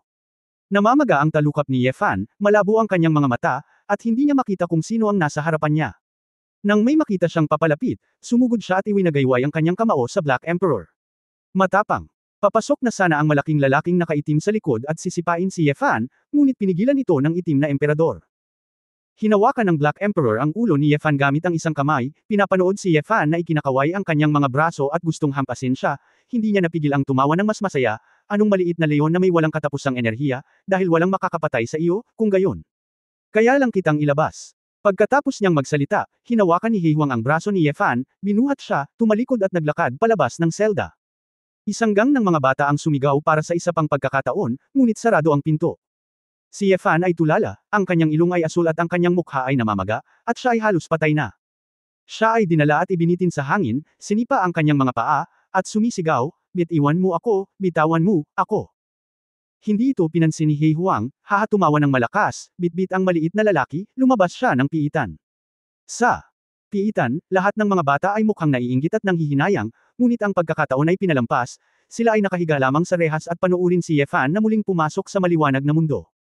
Tanging si Saliye, na nasa kulungang bakal, ang may ngiti sa kanyang mukha. Lumipas ang mga taon. Sa ilalim ng kalangitan sa gabi, ang Black Emperor ay mukhang nostalgic at may damdaming nagsabi, "Ako ay nasa mga nakaraang taon." Tanungin ang iyong sarili, kung hindi kita tinanggap bilang isang disipulo sa isang kapritsyo. Gusto. Hindi ba nagkaroon ng madugong mga bagyo sa 2 taon na iyon, ang paghina ng mga matandang pinuno, at hindi ako nahulog sa dagat at muntik nang maging lumpo, nakabaon sa dagat? So, nagsisi ka ba? Nakangiting tanong ni Yefan. Sumimangot si He Huang at umiling, sa mundong ito, walang panghihinayang, nangyari na, nangyari na, anumang pagpipilian ay hindi maiiwasan, walang dapat pagsisihan. Tumitingin lang ako sa likod at tinitingnan ang sarili ko ang pinagdaanan ng buhay, kung tutuusin, mula sa higit o mas kaunti, palagi kang may makukuha. Sinulyapan ni Yefan ang 12 ng mga mandirigmang Shenyin na naruroon, at sinabing, pagkatapos ay hahanapin ako ni Shenyin sa pagkakataong ito rin ang master, iniisip mo. Nakapagdesisyon ka ba mamaya? Ngumiti si Black Emperor at sinabing, mali mo ito na intindihan. Hindi ko planong makita ka muli, ngunit mabait ang kapatid ko na dinala si Song Xinghe at pagalingin ang aking mga binti. Ay mababa ang tingin mo sa maraming bagay, ngunit hindi ganoon ang iniisip ng kapatid ko, at hindi ko kayang tuparin ang puso ng kapatid ko. Bilang karagdagan, nabalitaan ko na tinalikuran mo ang cultivation base ng Chine Shengshui at nagsimula sa isang bagong landas ng cultivation. Gusto ko talagang makita kung ano ang magiging hitsura ng aking dating alagad pagkatapos tumalon sa pintuan ng guro. Si Heiji sa gilid ay inilagay ang isang kamay sa kanyang bulsa, at ang isang sigarilyo ay nasusunog sa kabilang kamay. Humigop siya at sinabi, hindi na kailangang makipag-usap ng walang kaparerekan sa batang ito, dahil hindi niya gagawin ang hinihiling namin, walang dapat pag-usapan. Kapatid, tayong dalawa ay nagsanib puwersa upang kontrolin siya, at pagkatapos ay hayaang ipadala ng Asmodeus na iyon ang mamamatay tao sa kaharian ng Siya, at matatapos natin ang gawain. Nagtataka si Yefan, bakit gusto ni Shenyin na magpadala siya ng isang tao kay Siya para patayin ang mga general. Nakipaghiwalay man siya kay Siya, ano ang mabuting may dudulot nito kay Shenyin? Tita Heiji, marami kang master sa Shenyin. Hindi naman dapat mahirap pumatay ng ilang general ng Siya Guo, kahit hindi professional ang gumawa nito. Sobra pa sa sapat, bakit kailangan mo pa kaming Eye Inferno na kumilos? Hindi napigil ang magtanong ni Yefan. Anong tinawag mo sa akin? Nanlaki ang mata ni Heiji, itinapon ang sigarilyo, at pinagalitan, subukan mo ulit. Nahihiyang napakamot ng ulo si Yefan. In terms of seniority, kapatid siya ng master ko, tita na ba ang itatawag ko sa'yo? Paano si tita? Naging asol ang mukha ni Heiji. Mabahong bata, ayokong malaman ang anuman. Kuya, sabay nating ibaba siya. Sinabi ni Hei Huang, ate, huwag kang kumilos, gusto kong makita ang mga resulta ng aking paglilinang sa nakalipas na 4 na taon. Okay, mag-ingat ka, nag-aatubili na sabi ni Heiji. Lumiwanag ang figure ni Hei Huang, at nang hindi nakakagawa ng 2 hakbang, gumalaw siya ng mahigit 20 metro at pumunta sa gitna ng open space, nakatayo habang nasa likod ang kanyang mga kamay. Halika, oras na para tawagin kang Yefan, hayaan mo akong makita kung anong uri ng paglilinang ang handa mong talikuran. Kabanata 0928 Nakikipaglaban sa aking sarili. 0928.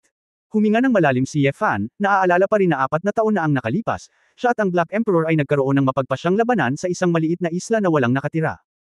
Ngunit ngayon, ang pagbabago ng mood ay ginawa ang itim na emperador na labis na kalmado, at isa na itong mapayapang kalagayan ng pag-iisip na hindi mapag-aalinlanganan sa mundo.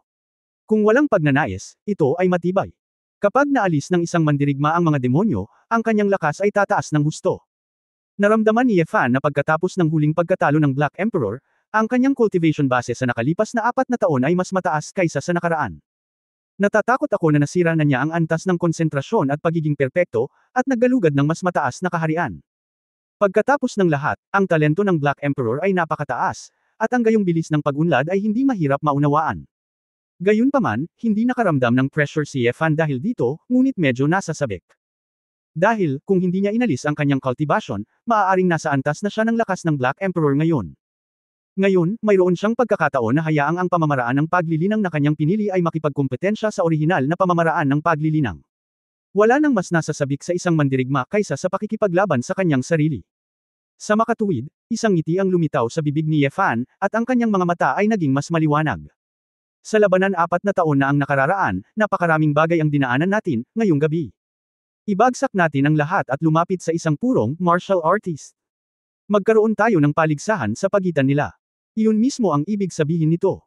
Tumawa ang Black Emperor. Tumango si Yefan at humakbang pasulong, mga 10 metro lang ang layo mula sa Hei Huang. Pinalibutan ni Yefang Xiaoxiao, 12 ng misteryosong mandirigma, ang labas ng base, walang sumugod. Nagtago sa likod sina Fang Yaoying at Wu Yesho, nanunood mula sa malayo, na may kaba sa mga mukha. Si Heiji ay nagsindi ng sigarilyo, nagbubuga ng ulap, ang kanyang mga mata ay puno ng mga iniisip. Hindi ko alam kung paano makalipas ang ilang minuto, naglock ang hangin sa pagitan nilang dalawa. Nang mag-adjust ang kanilang paghinga sa frequency na mas komportable para sa kanila, halos magkasabay ang pag-charge ng dalawa sa isa't isa. Bawat hakbang ni Yefan, ang konkretong sahig sa ilalim ng kanyang mga paa ay direktang nabasag, na parabang bawat paa ay tumatama sa lupa gamit ang mabigat na martilyo. Ngunit ang itim na emperador ay nagpapabuga ng hangin sa ilalim ng kanyang mga paa, na parang hindi man lang nahawakan ang lupa, siya ay natangay, at ang bilis ay napakabilis. Si Yefan ay biglang naghagis ng isang tuwid na suntok, pinaikli ang hindi mapigil na layunin ng kamao, bawat kalamnan sa katawan ay gumagalaw ng magkakasuwato, na naghahatid ng puwersa ng langit at lupa. Ginagawa nito ang tila hindi kapansin-pansing paraan ng kamao, ngunit nagdudulot ito ng malakas na epekto na sumisira sa mga patay. Nalaman ng Black Emperor na ang suntok na ito ay napakasimple, ngunit ito ay napakakakaiba. Ang anggulo at bilis ng mga suntok ay nahirapan siyang tuluyang makaiwas dito. Ngunit hinayaan niya ito, at isang makulay, parang spiral na proteksyon ng katawan na chi ay bumangon mula sa kanyang katawan. Hanyuan Heavenly Astral Chi. Hindi napigilan ni Yefan ang pagsimangot nang makita niya ang tumataas na Astral Chi. Ang Astral Chi na ito ay talagang ilang beses na mas solid kaysa dati. Ito ay isang natatanging kasanayan na nilikha ng isang sinaunang master na pinagsama ang mga lakas ng ilang mga sinaunang paaralan ng martial arts. Matapos palakasin ang espiritual na enerhiya sa pamamagitan ng mga pagsasanay, ang chi na lumilitaw ay maaaring salakayin at ipagtanggol. Sinasabing ang master ay dating disipulo ng Kunlun School, at bahagi ng kanyang inspirasyon ay nagmula sa Tiangang Palm method ni Kunlun, ngunit ang Kunlun School mismo ay hindi napanatili ang kakaibang kasanayang ito. At ang dahilan kung bakit naroon ang itim na emperador ay dahil nakakuha siya ng maraming itinatangi na martial arts mula sa Dharma King of Doomsday, ngunit marami ring itinatangi na martial arts. Kahit na ang Doomsday King ay hindi isang martial artist, hindi ito humahadlang sa kanya. Marami siyang martial arts resources. Pagkatapos ng lahat, ang Deity Magic Seminar ay may mahabang kasaysayan. Ang Patriarch ng Cheneshoy ay walang ideya kung sino ito, ngunit ang asensya nito ay ang Tonton ang pinagmulan. Ang paraan ng martial arts, kahit na mayroong libu-libong mga pintuan, kung ang lahat ay may ugnay sa pinagmulan, kung gayon ang tunay na chi ay totoong chi, at ang espiritual na chi ay espiritual na chi. Walang iba kundi iba't ibang katangian at katangian. Ang lakas ng Tian Yi Shui ay kaya nitong ibahin ang lahat ng pagsasanay sa isa't isa, anuman ang mga katangian ng mga pagsasanay, ito ay nagiging sarili nitong bagay, upang makamit ang layunin ng pagsasama-sama ng lahat ng martial arts sa mundo. Sa isang kahulugan, ang pagsasanay na ito ay tulad ng isang master key, na maaaring i-unlock ang anumang martial arts, maliban sa likas na kakayahan tulad ng clan blood, na hindi magagawa, halos lahat. Ang mas nakakatakot ay natunto ni Tian Yi Shui ang pinagmulan ng martial arts, upang, sa totoong kahulugan, mailabas nito ang pinakamalakas na bahagi ng martial arts. Sa madaling salita, hanggat nagsasanay ka ng Chine Sheng Shui at nagsasagawa ng lahat ng mga pagsasanay at trick, ito ay theoretically magagawa. At hanggat mas kaunting oras ang ginugugol mo, maaari kang maging mas malakas kaysa sa mga dalubhasa sa martial arts. Kahit na, dahil mapayapa ang gawaing ito, hindi madaling masangkot sa gulo, at nakakapagpalakas ito ng katawan at nagpapahaba ng buhay. Bilang karagdagan sa pagiging medyo malabo at mahirap maunawaan, at nangangailangan ng mataas na pag-unawa, ito ay halos perpekto, ang nangungunang sinaunang pamamaraan ng martial arts. Dahil lang sa alam niya ang kapangyarihan ng diskarteng ito, ang Black Emperor ay napaka-curious, Yefan ay handang sumuko. Sa sandaling ito, ang itim na emperador ay humampas sa kamao ni Yefan ng walang takot. Ang Hanyuan Tiangang Chi ay parang isang panangga na patuloy na umaagos, sa pamamagitan ng napakabilis na daloy ng Gangxi, natunaw nito ang kapangyarihan ng langit at lupa ni Yefan. Gayunpaman, ang kamao ni Yefan na pinagsasama ang kapangyarihan ng langit at lupa ay mas maganda pa, at malapit na niyang masira ang body protection chi. Ngunit sa pagkakataong ito ay sapat na para mag-react ang Black Emperor. Umakyat sa ere ang kanyang katawan, at sabay sandal, ang kanyang mga binti ay parang isang inaantok na dragon na umaakyat sa langit. Gumuhit ng gintong kawit. Umakyat sa cloud foot. Ito ay isa pang kakaibang kasanayan ng Tai Chi sect. Ang paggamit ng mga pagsasanay ng Tai Chi sect ay natural na magkakaroon ng pinakamahusay na epekto. Ang Gangxi ay napalitan ng Tai Chi Spirit Chi ng sabay-sabay. Sa tulong ng puwersa at puwersa ng reaksyon na ibinigay ng lupa, ang dalawang magkasunod na paa ay kasing bilis ng kulog. Natama ng malakas ang braso at panga ni Yefan, at hindi napigilan ng kanyang katawan na umatras ng ilang hakbang. Sa sandaling ito, muling inatake siya ng itim na emperador, at ang espiritual na enerhiya sa kanyang katawan ay naging malakas at masiglang enerhiya ng Budismo. Sa sandaling nakalabas ang kanyang mga braso, daan-daang mga palm print ang biglang lumitaw. 100-armed diamond palm. Ginawa niya talaga. Ang marilag na golden palm print ay parang bahaghari. Ang bawat palad ay parang palad ng isang higanteng espiritu na hinahampas, at ang hangin ng palad ay napakalakas na ang mga tao mula sa 12 ng metro ang layo ay mararamdaman ang nakatutuya na sakit sa mukha. Bang bang bang. Ang siksik na tunog ng pagsabog ay lumabas na ilang mga palm print na tumatama sa lupa, na direktang hinihipan ng konkretong sahig sa pulbus.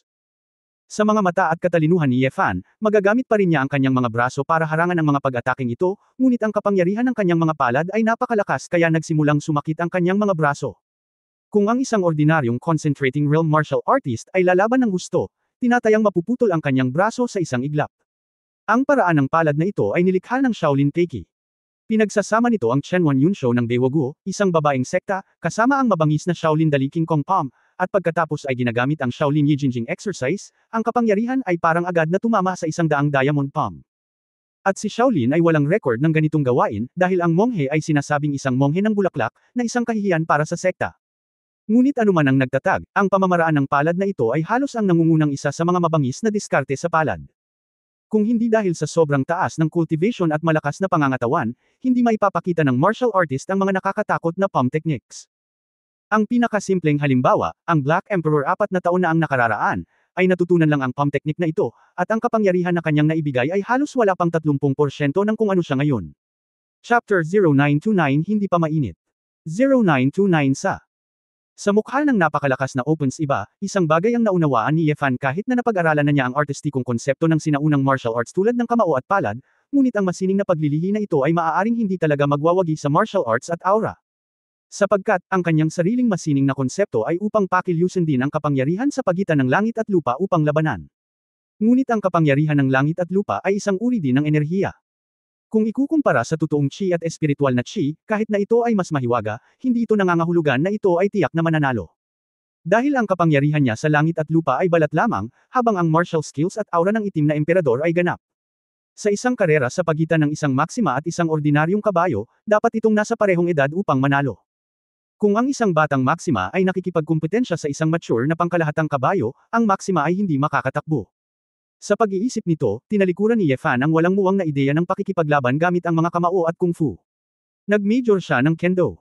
Sa sandaling nakapagdesisyon siya, ang mga mata ni Ye Fan ay biglang naging matalas at hindi mapapantayin, at ang buong tao ay nagpakawala ng isang matalim na hininga. Nakaharap sa daang armadong mga palad ng Vajra na labis na nakadiin pababa, si Ye Fan ay nagsuray-suray na mga kamay, na hamarang sa dalawang palad ng sabay, isang sword gang na nabuo ng isang condensed sword intent ay biglang umiling. Nakita rin ni Ye Fan ang Hanyuan Tiangang Shi, at naisip lang ang hakbang na ito. Ang sword intent ay maaaring umatake, at ang sword intent ay maaari ding ipagtanggol. Ang mga kamay sa oras na ito ay dobleng espada, at ang layunin ng espada ay kasing lakas ng espada. Kung ikukumpara sa Hanyuan Changqi, ito ay malakas lamang ngunit hindi mahina. Naramdaman ng Black Emperor ang isang matalim na puwersa na paparating sa kanya, kaya kailangan niyang umatras. Sword intent. Lumiwanag ang mga mata ng itim na emperador, at bigla niyang napagtanto, kakaiba, wala kang panloob na kakayahan, maaari mong palabasan ang isang malupit na layunin ng sword. Ito ay talagang ibang paraan. Kawili-wili ang paglilinang na ito. Natawa si Ye Fan. Sabi, kung boring, ano pa ba ang dapat linangin? Haha, magaling sinabi. Halika ulit. Hamak siya dahil sa kanyang hitsura. Mabagsik ang mukha ni Ye Fan, at ang isang kamay ay bumuo ng isang sword finger. Isang sword intent ang nabuo sa dulo ng kanyang daliri, at isang butas ang direktang naputol sa lupa. Sa sumunod na segundo, tumalon ang Black Emperor, biglang lumitaw ang kanyang figure sa harap ni Ye Fan, at sinampal niya si Ye Fan sa himpapawid. Itinaas ni Ye Fan ang kanyang kamay at biglang sinaksak ang isang espada. Nasira. Ang sword intent ay tumagos sa figure ng itim na emperador, para lamang matuklasan na isa pala itong multo. Ang figure ng Black Emperor ay lumitaw sa likod ni Ye Fan, tumalikod at naglabas ng isang daliri, ang matalim na puting liwanag ay puno ng malakas na kapangyarihang tumagos. Mabilis na nag-react si Ye Fan, at matapos mapagtanto na ang kanyang sinaksak ay isang multo, ang kanyang katawan ay nakatagilid na para umiwas. Habang siya ay umiiwas, ang puting aura na itinuro ng bala ay tumama rin sa isang malalim na butas sa lupa. Pamamaraan ng katawan ng salamin ng tubig. Nasira ang daliri ng Jade. Ito ay isa pang uri ng nawawalang kasanayan sa arena, ngunit hindi nakakagulat na ipinakita ito ng Black Emperor. Mukhang mas sensitibo ka kaysa dati. Mali-mali ang figure ng itim na emperador, patuloy na kumikislap sa paligid ng katawan ni Ye Fan. Nakatayo doon si Ye Fan, naramdaman ang paggalaw ng Black Emperor ng mahinahon, mas marami kang alam kaysa dati. Pagkababa ng boses, biglang kumislap muli ang Black Emperor at tinuro si Ye Fan. Gayunpaman, maagang nagbago ng direksyon si Ye Fan. Matapos humiwalay, nalaman niya ang tunay na lokasyon ng Black Emperor, at nag-sword intent patungo sa direksyon kung saan lilito ang Black Emperor. Nalaman ng Black Emperor na si Ye Fan ay nauna sa schedule, ngunit hinulaan din na si Ye Fan ay maghihintay sa kanya doon. Kaya siya ay pansamantalang nagbago, isang paggalaw na lumiit ng 1 pulgada, at ang distansya ay gumalaw muli. Nabigo ang sword intent ni Ye Fan, ngunit nasa sabik siya nito, dahil ang ganitong uri ng labanan ay hindi lamang tungkol sa paglilinang at lakas, kundi pati na rin sa labanan ng talino at katapangan. For a time, Ang dalawang tao sa open space ay parang dalawang anino na patuloy na kumikislap. Ang sword intent at spiritual chi ay patuloy na magkakaugnay. Paminsan-minsan, nagkakabanggaan sila at gumawa ng marahas na pagsabog. Si Heiji at iba pang mga taong malihim, lahat ay matamang nanood. Ang gayong eksena sa labanan ay tiyak na hindi isang bagay na nakikita ng mga ordinaryong mandirigma. Ang nakikita lang ni Wu Yekang ay isang pangkalahatang paggalaw ng figure ng tao, at hindi makita ni Feng Yaing kung ano ang nangyayari, kaya hindi niya maiwasang makaramdam ng labis na kaba. Bigla, pagkatapos ng paghaharap ng daan-daang galaw, ang figure ng itim na emperador ay mabilis na umatras. Nakita ni Ye Fan ang pagkakataon, tumalikod at nagsagawa ng sword pressing move ng sinaunang swordsmanship. Idiniin niya ang malakas gamit ang isang braso, at ang layunin ng espada ay parang tuktok ng Mount Tai, at bumagsak ito. Ngunit hinayla ng itim na emperador ang busog sa isang hakbang, at biglang may kumikinang na puting aura sa kanyang kamay. Ang aura ay parang puyo ng tubig, at kasabay nito ay biglang kumalat, hinihigop nito ang kapangyarihan ng langit at lupa na pinalapot ng layunin ng espada na ito. Nagulat si Ye Fan, malabo niyang naalala kung anong klaseng panlilinlang ito, ngunit hindi niya inaasahan na maglakas loob ang Black Emperor na gamitin ito. Ilipat ang mga bulaklak upang sumali sa mga puno. Bago pa ito maisip ni Ye Fan, naipinta na ng Black Emperor ang Long, tulad ni Ye Fan kanina, winuwagayway ang isang kilos na nakapindot sa espada gamit ang isang kamay. Ang puting aura, na may halong kapangyarihan ng layunin ng espada, ay nahulog mula sa langit na parang agos. Nagmamadaling ginamit ni Ye Fan ang istilong nagtataas ng espada, at isang sword intent ang bumangon sa langit, bumangga sa torrent na ito. Boom boom boom. Ang dalawang enerhiya ang napunit at nagbanggaan, ang shockwave na pumukaw, ay nagpapataas ng isang bilog ng magulong alikabok.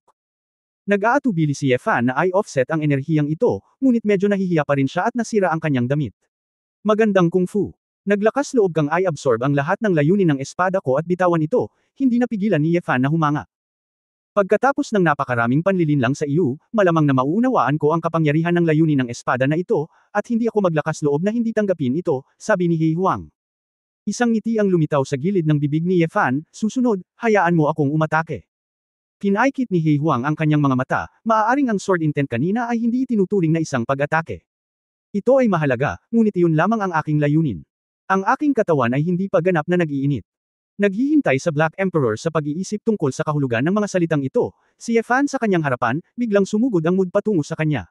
Napakabilis. Naningkit ang mga mata ng Black Emperor, at napagtanto niyang hindi pa ginamit ni Ye Fan ang kanyang buong bilis ngayon lang. Matapos maglaro ng higit sa 100 stroke, napakalaking konsumo pa rin ang paglalaro, ngunit hindi man lang naapektuhan ang pisikal na lakas ni Ye Fan. Hindi na pinigilan ni Ye Fan ang paggana ng kanyang katawan. Napakabilis ng kanyang mga binti at kamay na maging siya mismo ay hindi alam kung gaano kabilis. Ang kanyang mga kamay, tulad ng kidlat, ay nagwagayway ng sunod-sunod na layunin ng espada patungo sa Black Emperor, pagbubutas, pagpupulot, at paghak. Mas mabilis na mga kamay, mas mabilis na layunin ng espada, tulad ng makapal na patak ng ulan, ang layunin ng espada ay umatake sa Black Emperor mula sa lahat ng direksyon. Ginamit ng Black Emperor ang Hanyuan Heavenly Astral Chi, at habang ipinagtatanggol ang kanyang sarili, ginamit din niya ang paraan ng paglipat ng mga bulaklak at pagkonekta ng kahoy, at pagkatapos kumuha muli ng layunin ng espada, gusto niyang lumaban kay Ye Fan. Gayunpaman, ang bilis ni Ye Fan ay masyadong mabilis, at ang koordinasyon ng kanyang katawan ay ginagawang parang marmol si Ye Fan, at maaari siyang lumiko at gumalaw sa sobrang bilis sa isang iglap. Nang makitang malapit na siyang matamaan, napahawak pa siya sa lupa gamit ang kanyang mga daliri sa paa, at ang kanyang katawan ay tumalon sa langit. Nabigo ang kilos ng Black Emperor, ngunit ang naghihintay sa kanya ay si Ye Fan na nahulog mula sa langit, walang kabuluhang winuwagayway ang kanyang mga kamay, at isang mas matinding sword intent na bagyo. Kabanata 0930 Soul Eater 0930. Bagamat hindi nakikita ang tunay na espada, ang invisible sword intent na ito ay mas nakakatakot. Ang Black Emperor ay patuloy na gumagamit ng shifting technique upang maiwasan ang mga sword intent na ito na nahulog mula sa langit, ngunit ang sword intent ay napakabilis na hindi niya ito mahuhulaan, kaya maaari lamang niyang pilitin na baguhin ang kanyang posisyon upang maiwasan ito. Ito ang gusto ni Ye Fan. Maaari siyang tumingin pababa mula sa langit at gamitin ang kanyang layunin ng espada ng mas tumpak. Keng keng keng keng. Nang bumagsak ang sword intent sa lupa, makikita mo ang magagandang hukay na may lalim na humigit kumulang 1 metro, at maiisip ang lakas nitong tumagos. Ang itim na emperador ay umiwas sa kaliwa at kanan, ngunit siya ay tinamaan ng dalawang espada pagkatapos ng lahat, at ang dugo ay tumutulo mula sa isang braso, at hindi na niya ito may angat. Sa pagtingin sa duguan niyang braso, hindi may tago ni He Huang ang kanyang pagkagulat, mayroon kang pambihirang pangangatawan mula pa noong bata ka. Hindi ko inaasahan na gagamitin mo ang iyong mga pakinabang sa ganoong antas. Alam ni He Huang na, si Ye Fan mula sa murang edad, siya ay mas malakas kaysa sa ibang mga bata at mas lumalaban sa mga pambubugbog. Gayunpaman, tiyak na nagsumikap si Ye Fan para sanayin ang kanyang katawan hanggang sa punto kung nasaan siya ngayon, na talagang ikinagulat ng Black Emperor.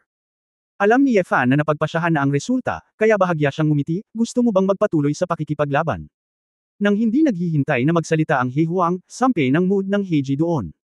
Halimaw ba ang batang ito? Bakit ang bilis niya? Si Heiji, na kalmado pa rin, ay nakakita ng eksenang ito at pinutol ang sigarilyo sa kanyang kamay. Kuya, nandito ako para tulungan ka. Isang sumisikat na black-gray na mahiwagang enerhiya ang biglang lumitaw mula sa likod ni Heiji, at saglit, ang buong open space ay tila natatakpan ng isang layer ng itim na ambon. Dark Magic. Bagamat hindi sigurado si Ye Fan kung anong spell ang ginawa ng babae, isa ito sa mga black magic. Soul Hook.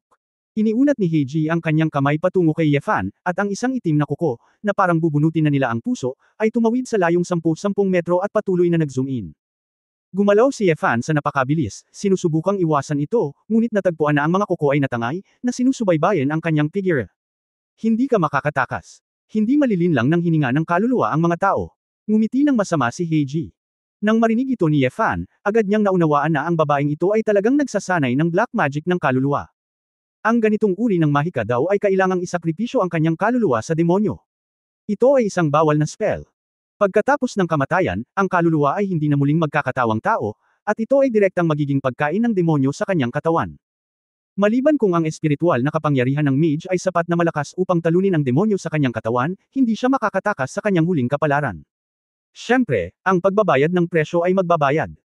Ang Soul Black Magic ay maaaring pumatay sa mga kaluluwa ng mga tao o subaybayan ang mga pagbabago-bago ng mga kaluluwa upang makamit ang epekto ng pagsugat sa mga tao na hindi nakikita at ginagawa ang mga tao na hindi makapagtago. Gaano man kalakas ang isang tao sa labas, ang kaluluwa ay karaniwang marupok. Ang kapangyarihan ng ganitong uri ng mahika ay ang kaiklian ng pag-atake sa mga tao.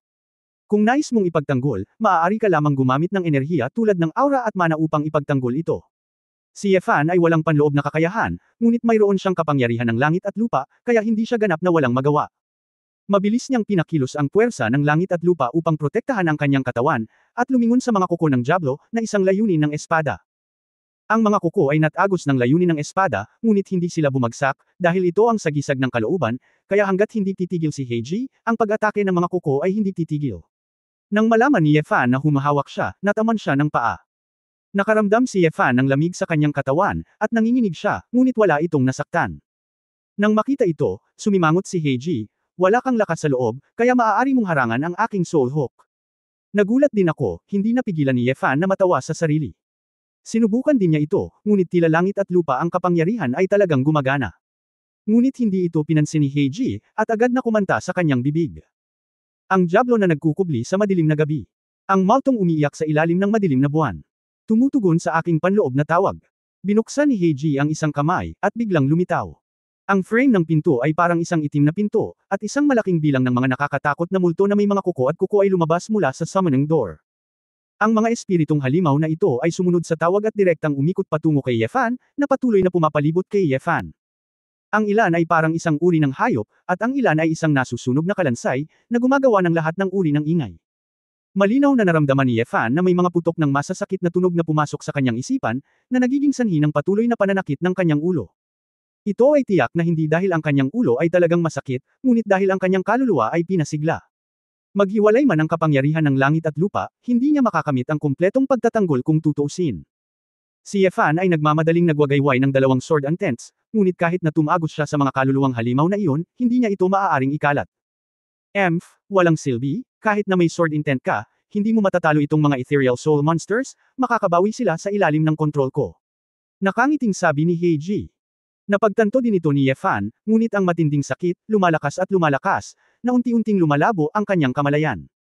Nang makita ang masakit na hitsura ng lalaki, namutla ang mukha ni Feng Yaoying, at si Wu Yeshu ay kikilos na, handang umakyat para pigilan si Heiji. Kuya, naapektuhan na siya ng soul magic ko. Ngayon, umakyat ka at turuan mo siya ng leksyon. Nang makita si Ye Fan na nakatikip ang kanyang ulo at hindi makatiis, biglang naging proud si Heiji. Napabuntong hininga si He Huang at sinabing, ate, bakit ka mag-abala, ngayon lang siya nagkaroon ng pagkakataon na patayin ako, ngunit wala siyang intensyon na pumatay. Sa kanyang kakayahan, kung gusto niyang tumakbo, tumakas na siya. Ayoko makinig sa kalokohang ito. Itumba mo siya para makapagnegosyo ako. Hindi nasisiyahang sabi ni Heiji. Umiling pa rin si Hei Huang, kailan ang oras ng paghihiganti, kapatid, bitawan mo ang iyong pagkahumaling. Humph. Walang kwenta. Yung matandang babae, ako mismo ang huhuli sa kanya. Muling kinanta ni Heiji ang incantation, at isang mas malakas na enerhiya ng kaluluwa ang namuo sa kanyang harapan, at isang napakalaking ulo ng hayop ang lumitaw. Kumakain ng kaluluwa. Sa sandaling iwagayway ni Heiji ang kanyang kamay, ang Soul Eater Beast ay umungal patungo kay Yefan, na parang maaaring lamunin ng bibig si Yefan. Ngunit sa sandaling ito, nagngangalit si Yefan, pilit na itinuon ang kanyang enerhiya, at naglabas ng isang lila asul na mahabang espada na naglalabas ng mahiwagang liwanag mula sa Sword God's Ring. Gatlang M. Umungol si Yefan, at inilabas ang isang pabilog na talim gamit ang isang espada. Saan man siya dumaan, ang Sword Intent ay direktang winasak ang lahat ng mga multo at multo. Halos kasabay nito, gumawa ng panibagong hampas si Yefan, humarap sa hayop na lumalamon sa kaluluwa na kumagat, isa pang patayong hampas.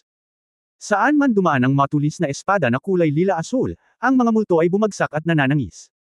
Nang makita ang eksenang ito, hindi nag-react si Heiji. Hindi niya naintindihan. Ang mga multo at multo na kanyang ipinatawag ay kontrolado ng kanyang kalooban. Paano sila masasaktan ng pisikal na espada? Hindi na nag-alinlangan pa si Yefan. Ayaw niyang bigyan ng pagkakataon si Heiji na magpatawag muli ng mga multo. Isang espada na may kahulugan ng umaalab na apoy, bigla itong inilabas at kinuha ang mukha ni Heiji. Ang reaksyon at bilis ng salamangkero na si Heiji ay likas na hindi maihahambing sa Black Emperor. Napagtanto ng itim na emperador na ang sitwasyon ay hindi maganda, at niyakap ang kanyang kapatid na babae sa gilid upang maiwasan ang nakamamatay na hakbang na ito ng pagpatay. Nang lumingon siya at nakita ang matalim na talam sa kamay ni Yefan, ang Black Emperor ay nagulat sa hindi makapaniwala. Pagtatapos ng kabanatang ito. For more videos, click on the notification bell.